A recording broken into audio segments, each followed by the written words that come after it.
Matt and Jerva, Busted Couch, here to talk to you about Cloud Atlas. It was a very great movie. It was really good. But I can also see why people would not think that. It's just a lot of different things all at the same time. Because we've got our sci-fi action movie, we've got our comedy, we've got our love story tale, period drama, murder mystery, slavery. Yeah. Like, everything is here. The movie was really good. It had like the smoothest build-up in a movie that I've seen. The name Cloud Atlas comes from a piece of music in the film written by one of the characters. And the film is basically the Cloud Atlas itself. Like, it kind of ebbs and flows very musically. As far as like acting is concerned, Tom Hanks did a really good job. Tom Hanks is awesome in it. Actually, everyone's awesome in it, but yeah. Tom Hanks especially. All his characters are very different. Yeah, like the one. What was okay? It was he's an author. Yeah, it's if Tom Hanks was a character in a Guy Ritchie movie, basically. It's not too long. It's a 3-hour movie, but it doesn't at any point feel padded, and the pacing never feels slow. Because basically it's got 6 different stories, and any of them could pretty much be a movie unto themselves. So it all works together to make one really good thing, but it doesn't feel long. I can see people having a really hard time with the post-apocalyptic future section because they don't talk normally. No, it's kind of sometimes a little gibberish. Like, you can make it out most of it, but sometimes you just like, what did they say? And you kind of just have to go with it. You're just like, okay. I personally don't have any complaints because I was really, really satisfied. I was actually almost, it surpassed my expectations. If you like the Wachowski brothers. And it's really good because there's nothing that's super obvious as to who directed what. Because like I kind of was trying to guess which of the 6 parts were by who, and I got some of them wrong. And I watched a fair bit of both Tom Tykwer and the Wachowskis' work. So it flows really well together. Like, if you said it was just directed by one person, you could believe it. Our recommendation? Yeah, definitely go see it. I just don't have anything else to say other than, like, if we start talking about spoilers right now, well, we can start talking about spoilers right now, but yeah, I don't really know if there's a lot we can say without at least somewhat spoiling the plot. Yeah, because all the subplots and stuff, if we start talking about any of that stuff, it kind of, like, it'll have a domino effect almost. Because that was the way the movie was built. So yeah, it's not in any way, it's not like you watch them in any order. It's just scenes cut together. I don't know how they edited this film together or even really, like, I kind of want to read the book to see how it worked, because it, like, just jumps from one thing to another randomly at whatever fits best at the time. Yeah, my mind would have probably exploded trying to edit this movie, like the way they wanted it to. Especially the way that it will, like, build, and it'll cut between, like, 3 different stories that are all building in the same way at the same time. It's really, really impressive. One really good thing that I really liked was not just the reuse of the characters, but the way they kind of cast them in whatever roles kind of thematically worked for their other roles. So you have Hugo Weaving plays a nurse, Halle Berry plays a male doctor at one point. They play different races, different genders, everything, just whatever, which is also ties into the themes of the movie as well. Yeah, which is really cool. But I can see a little weird because a lot of people would look at, like, the Asian woman as a ginger and be like, what? When I was watching it, like, I would look at her and I'd be creeped out, but, like, it's just the way. You'll get it when you watch the movie all the way through. Like, yeah, it's something that sounds like it's really weird and maybe like, why would they do that? That's kind of dumb. But when you actually, like, in the context of actually watching the movie, it works perfectly fine. Yeah, and the whole theme and the plot and this, like, what it's supposed to be all about. Yeah. So anyway, let's move on to talking about the actual movie, the spoilers. So, okay, let's start with the 1800s. This one takes place on a Pacific slave island. I don't know. I'm trying to, like, okay. It's hard because there were so many characters and different names and stuff that it's very difficult the names of most of the characters. Like, for us to so hard. Yeah, just actually to remember all of it. Let's start with this then. So each of the 6 stories involves slavery. The first one deals with the black slave trade in the 1800s. And he's there sealing a deal, like a contract, on buying up, was it like a plantation or like what were they? What were they? Oh, that was actual contract for? Was it the contract for the people or the? No, I'm thinking he was trying to like buy or start his own plantation, but it was run by slave labor. I'm not completely positive. It really almost doesn't matter. Like, he was there on a contract, something to do with slavery. He ends up with Tom Hanks' character. It was a doctor, and he's basically slowly poisoning him. Like, he's out in the middle of the plantation. He's like looking, and like there's this guy getting whipped, and he passes out. Then he finds himself like in bed, and Tom Hanks' character is showing him a book, and it's like, you have this. Yeah, you have this worm in your brain thing. So here, let me just keep feeding you things. And he basically just keeps poisoning him over and over. Yeah, because he wants to steal his giant chest full of like gold and stuff that he has. And so this slave that was getting whipped, he stowed away on their ship because he was being whipped. Because basically, in his youth, was it his dad? Yeah, his dad had like taken him around. He traveled around the world as a sailor, and so he knew too much, and he was too world traveled to make a good slave. He meets the guy, I don't know. Doesn't matter. Son-in-law of some rich guy who was there to do the deal, and they become friends. And at first he keeps him hidden and like sneaks him food and stuff. But then eventually decides to tell the crew about it and convinces them to at least attempt to like hear him out. And at first they're like, some black slave, but they actually let him like drop the mainsail, and he does it really well. So they're like, wow, this guy actually is a good sailor, and they decide to use him because sailor's a sailor. It gets to the point where he's getting so sick that he's bedridden. The slave comes in and finds the doctor. Yeah, the doctor's actually like straight up going to just poison him to death and he's about to pour this whole thing. Yeah, it's all about the choices that are being made by each character. So the slave saves him, and then he returns to his wife, and after having these experiences, he tells his father-in-law. Yeah, his father-in-law that he refuses to do this, and he burns the contract, and he's like, I'm not going to have any part of this. A self-freed slave saved my life, and he's my friend, and that's like the gist of that portion, like of that and that section leads to Hugo Weaving's big speech, which pretty much leads to like the outright saying, one of the main like themes of the movie, where he's like, well, it doesn't matter if you do this, it's just you're screwing yourselves over, and you're not going to change the world. It's like you are but a drop in in an endless ocean. What is an ocean but a vast number of individual drops? Yeah. All right, so part 2.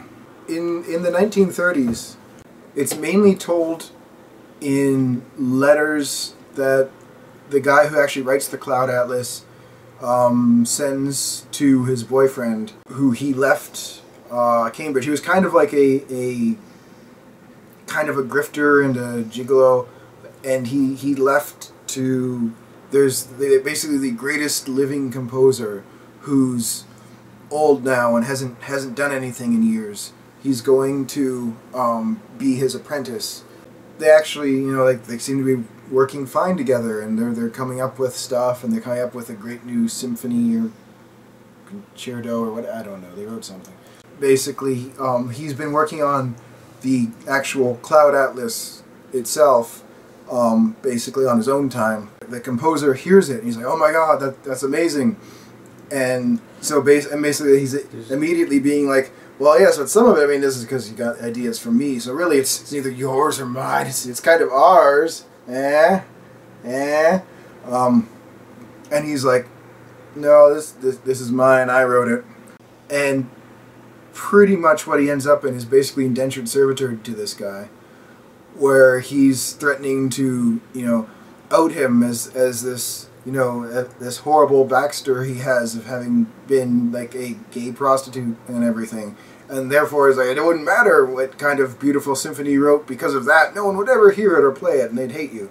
No one will care if you make anything, and they'll never listen to it just because of who you are.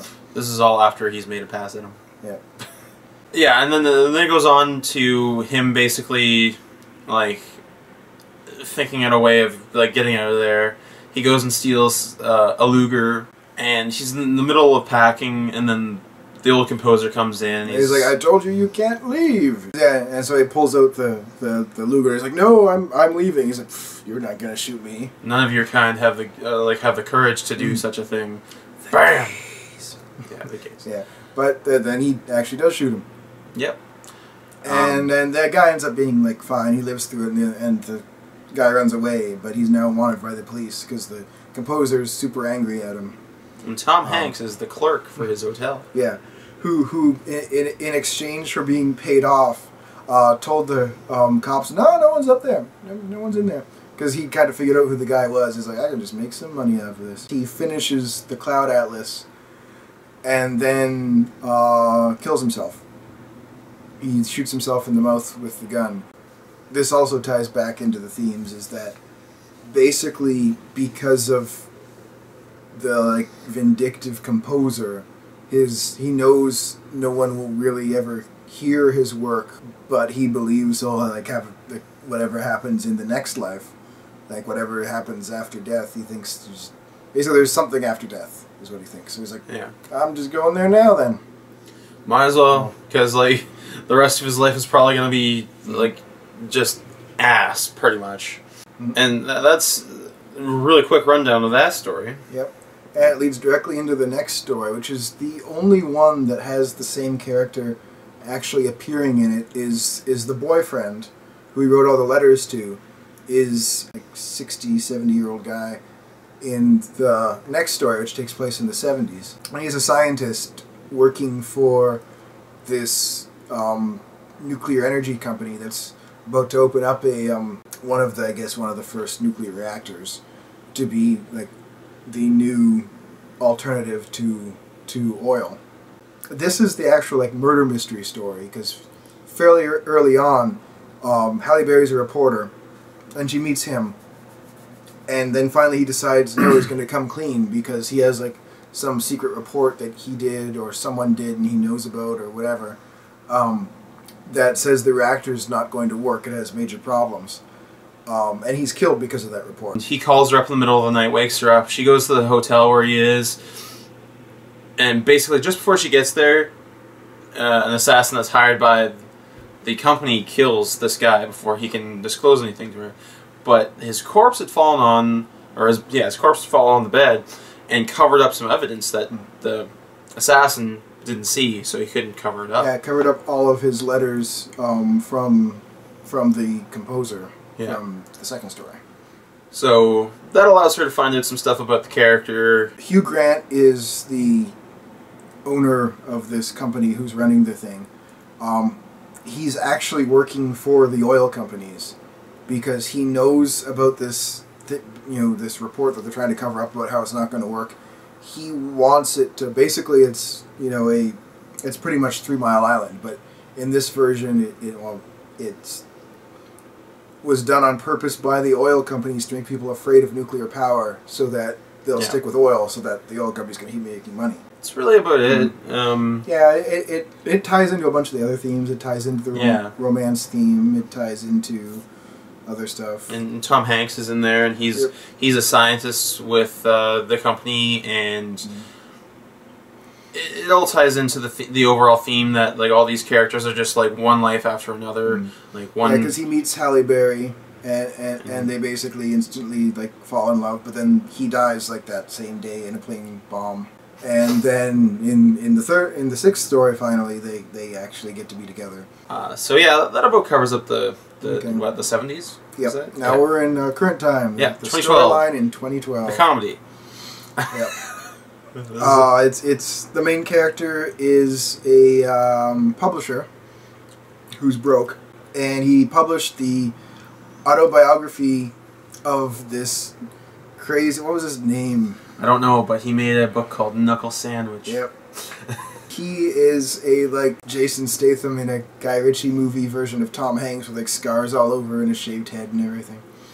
And they're at this party, like some awards thing, and he's this one critic who'd written about how horrible his book was, and so basically he gets everyone's attention and says they have an award for that guy, and the guy's like, "What, a copy of your book that hasn't been destroyed yet? Oh, because it's so terrible." Then he just grabs him and chucks him off the balcony and kills him.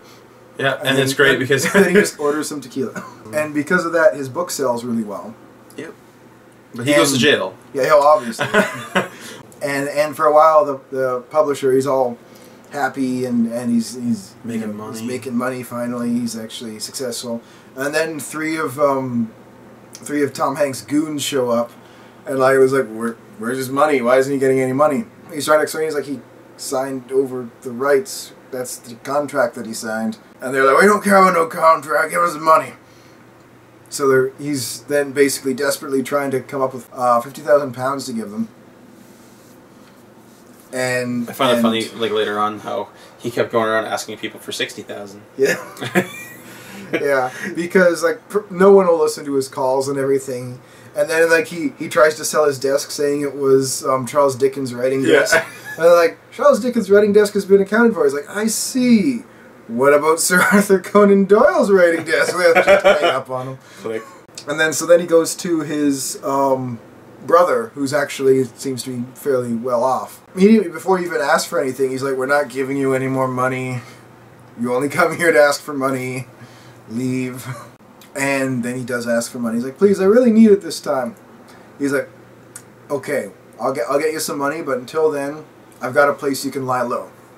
And so he goes, and he thinks he's like signing in to a hotel, but he's actually signing into a like an old age home, but the type that you can't leave. And he's signed himself in, so there's nothing they can do about it. He's now basically he's made himself a prisoner, and he at one point sneaks in and like gets a hold of a phone and phones his brother. And his brother's like, this is funny. No, you're staying there. He's like, yeah. It's like just like you slept with my wife or whatever. I can't remember the whole conversation on the phone, but yeah, his wife's like laying next to him, awkward moment. Yeah. It was pretty funny. And then, but this is like Hugo Weaving's best character. Yeah, Hugo Weaving is the large female nurse in the old age home. This is like probably the best reason to watch the movie almost.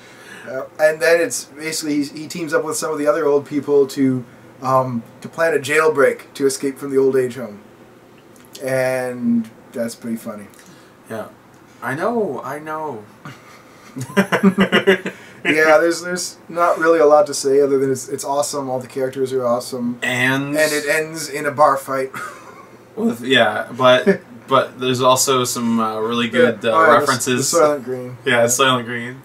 And on his first attempt to leave, he basically just grabs his stuff and walks out the door, and like all the other old people like in the cafeteria are watching him through the window. He's walking by and he's like, Soylent Green is people. And then he ends up just getting bear hugged by like the landscaper who just carries him back inside. And that reference is not only just there for funny reference sake, it also is kind of foreshadowing. Yep. There's no real love. Oh yeah, there is a love story in that one. Yeah, it's him and Susan Sarandon. Yeah, Susan Sarandon. Who was his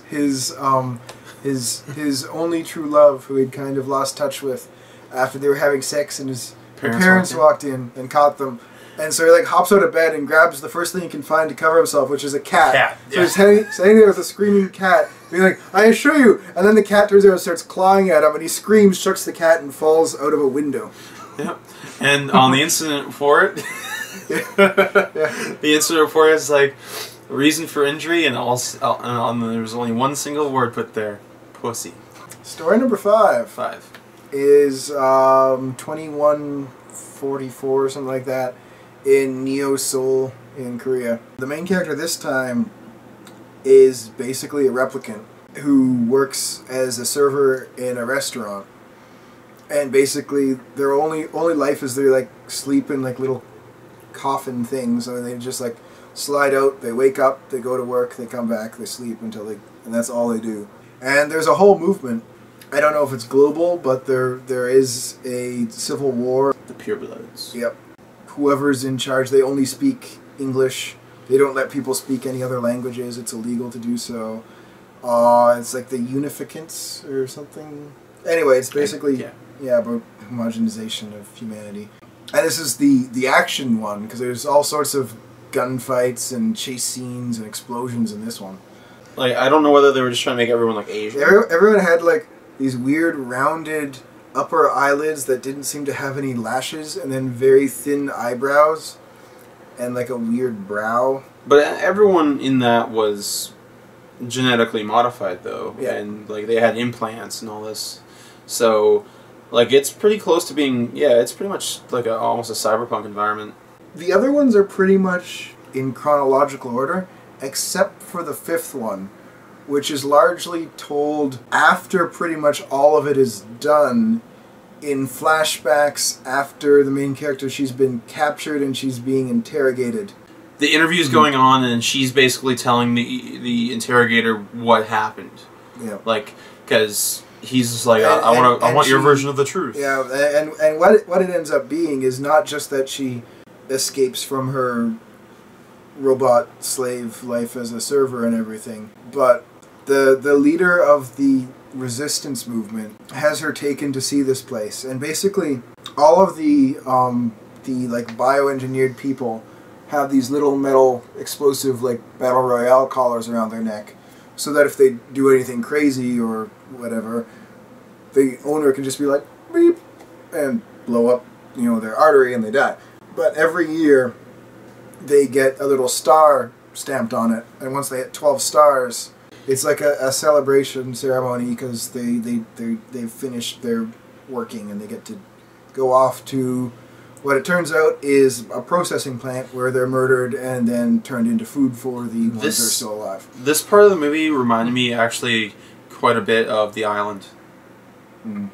Like, in a way, because in The Island, like, okay, whatever, I'm not going to go into The Island, it's kind of off topic, but if you've watched The Island, you'll know what I mean. So she's basically like... And after seeing this, she becomes the spokesperson for the resistance, and they break into this satellite feed and have her tell everyone who can hear it on like all over Earth and to all the various Earth colonies up on different planets and everything about how this is happening, and then to just basically talk about how everyone should be in charge of their own lives and everything, because to show that I think what they were going for was that they needed one of the bioengineered people to show that those people are still people.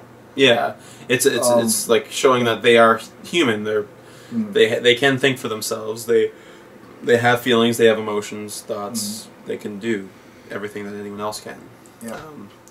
And it's not right for them to be just in servitude their entire lives, and then basically just led because to they were believe designed to be slaves doesn't make the slavery in any way better than if they were just normal people you enslaved. Yeah, and then they're just led to believe that they get promoted, I guess, or whatever, into this non-servitude, like this freedom, but that's just a mask, because they take these people and kill them and then melt them down into like nourishment for the replicants. Then some indeterminate time later is the 6th story, which takes place a little over 100 years after the destruction of society.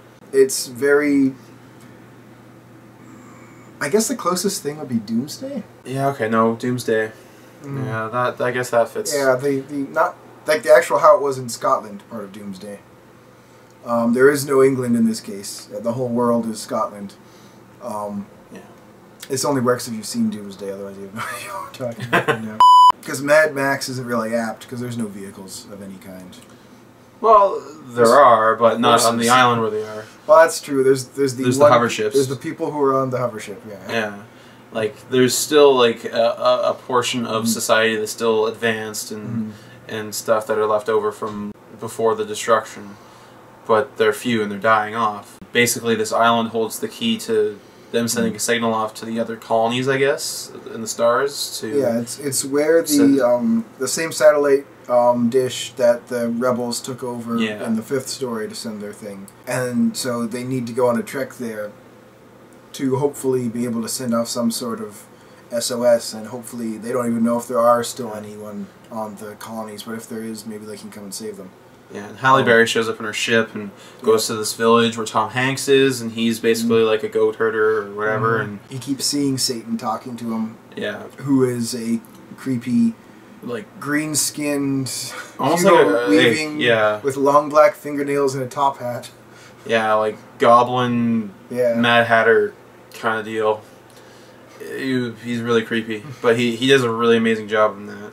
Halle Berry shows up, and she's really just there to go to the satellite dish and send the signal off. Tom Hanks has like a sister, and his sister has a daughter, and she gets stung by a scorpion fish, and Halle Berry can save her, but... Yeah, they're basically not to interfere in any way, or like they basically the remnants of the society people are told, like, don't bother with the weird tribesmen people, just leave them alone, don't do anything for them, don't interfere. Tom Hanks convinces her, and so together they manage to give some like medicine to the girl, and she lives. And in exchange for this, Tom Hanks agrees to take her to where she wants to go, because to them it's like it's the home of the devil, so none of them want to go anywhere near it. And there's cannibals. Oh yeah, and there's also roving cannibals on horseback. Yeah, they're like the warrior race. I almost say they're like orcs, I guess, because like they just pillage and burn everything, and they just want to eat you.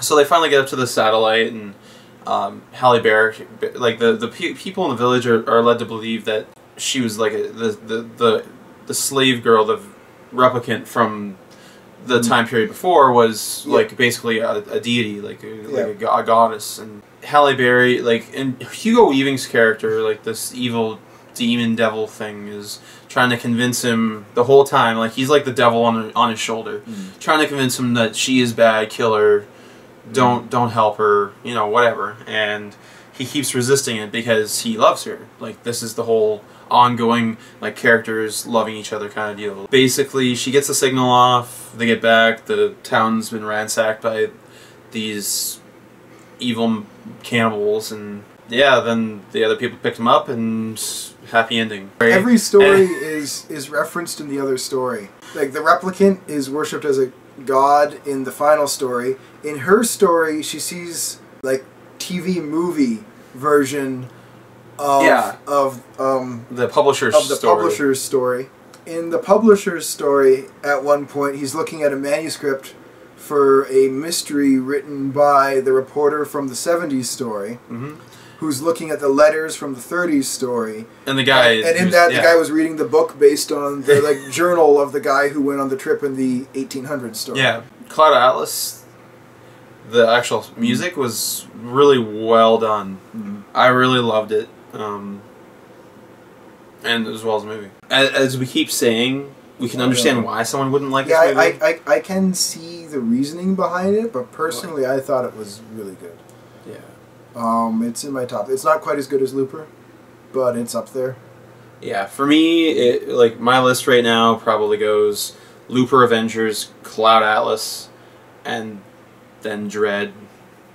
I'm kind of having like a tough time picking between Cloud Atlas and Dredd, just because Dredd's one of those movies where it's easier to watch, but overall Cloud Atlas is probably a better experience. Like, it gave you a lot more. Even just going through the plot, it doesn't really do much to tell you what the movie's like, because of the way it's edited and the way that it just flows and crescendos and everything. it's really hard to actually tell someone in any way what this movie is like. You just kind of have to actually watch it.